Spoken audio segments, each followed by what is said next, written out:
ba fannin social media ba, ina gaya maka ko shi mai daraja gwamna a zababbe a wanda al'umma da talakawa suka zaba ba zai mai da hankali ga zancen wani mai wanka ba ko wani wanda ya tafi ya dawo.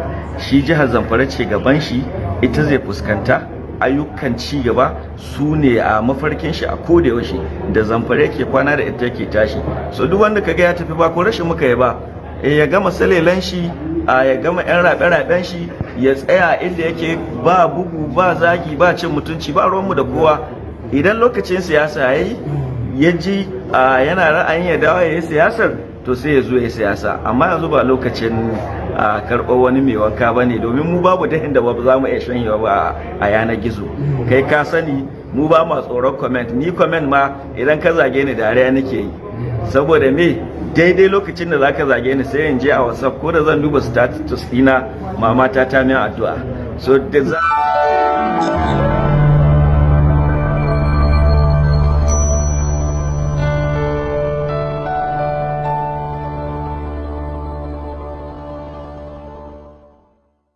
badawa a lokacin da ya so, kuma shi ke karbewa a lokacin da ya so. So muna godiya ga Allah subhanahu wataala a bisa wannan nasara. A cikin rubuce-rubucen ka muna ganin kana aikata cewa tsintsiyar tsaya, shi wannan ma'ana wannan kalma take nufi na tsintsiyar tsaya? Ai ita wannan tsintsiyar tsaya da kaji ina yawan ambato, ita wannan kalma idan ka je gidan talaka ka tambaye shi wani hali yake ciki, zai gaya maka baya da ruwan sha, ba dan shi bai je makaranta ba. Mutumin da ke ƙauye zai gaya maka barayi sun koro shi, zai nuna maka cewa ga 'yan uwan shi 'yan gudun hijira da ke ƙauye sun cika gidan shi, zai nuna maka irin damuwa da tashin hankali da al'umma suke a cikin wannan jiha. So idan ka duba ita wannan tsintsiya kenan bata kawo mana alkhairi ba sai tsiya. So wannan dalilin yasa na rada mata suna tsintsiyar tsiya. Ai tsintsiyoyin kala-kala ne ko? Akwai 'yan laushi, akwai ta kwakwa, akwai kuma ainihin wadda da aka samu ta zamani wadda ake amfani da ita. So amma ainihin ita tsintsiyar ta tsiya wadda waɗannan shugabannin da suka zo mana da tsiya, to su muka fassara a matsayin 'yan tsintsiyar tsiya. Wasu suna magana cewa rubuce-rubucen da kake yi kamar babu tsoro a ciki. Shin menene sirrin wannan abu? Saboda za ka yi rubutu duk ma abin da zai faru ya faru. Muna jin mutane suna faɗin irin wa'annan abubuwan wa'anda ba kowa ke iya rubuce a kafafen yada labarai na zamani ba. So wato idan ka mayar da al'amarin ka ga Allah subhanahu wata'ala, so bai kamata ka kasance mai tsoron faɗar gaskiya ba, ko da akan kanka ne. So wannan dalilin yasa mu ba ma tsoron kowa wurin faɗin gaskiya a yanar gizo. Kuma Allah ya sani ni ban san rubutun da na taɓa yi ba wanda ba ni da hujja a kan shi. Ba wai gobe ba, hajji da ina da hujja akan kowane irin rubutu zan yi. Ba zuwa ne na gani da idona ba, amma ana bani cikakkun hujjoji da shaidu waɗanda nikan aje su a system ɗita da kuma wayoyi na tafi da gidanka.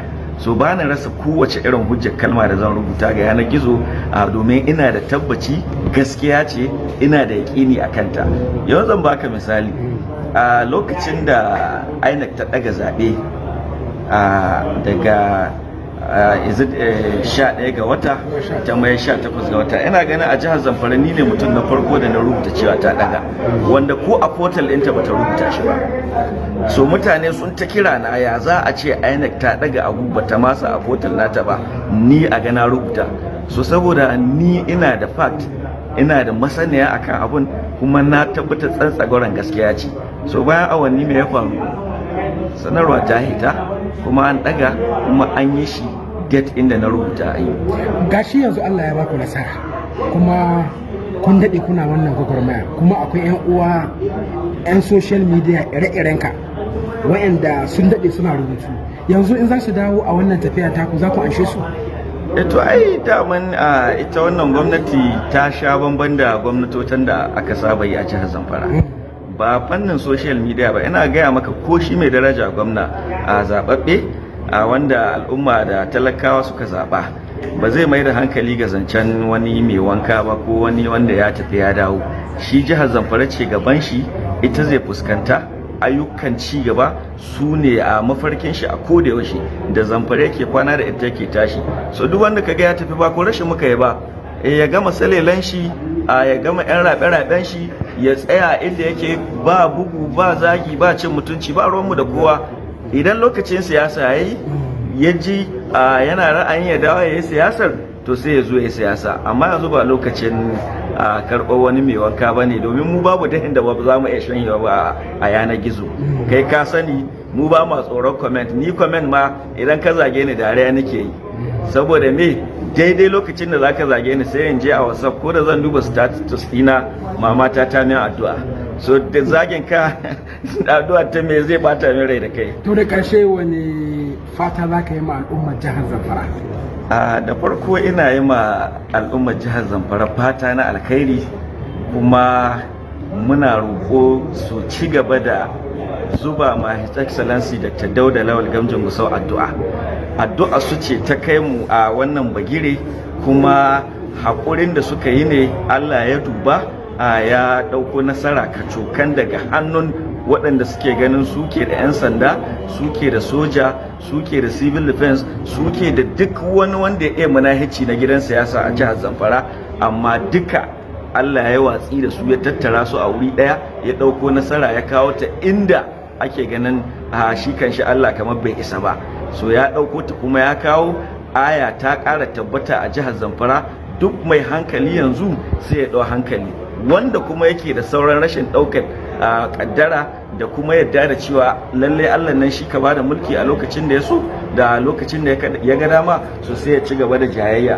Mu dai alhamdulillah kuma ina tabbatar maka yanzu jihar Zamfara za ta shaida cewa ta yi gwamna, kuma kai kanka shaida ne. Bai wuce 'yan mintuna ba da bayyana Gamji Gusau a matsayin gwamnan jihar Zamfara aka fara ruwan sama a garin Gusau.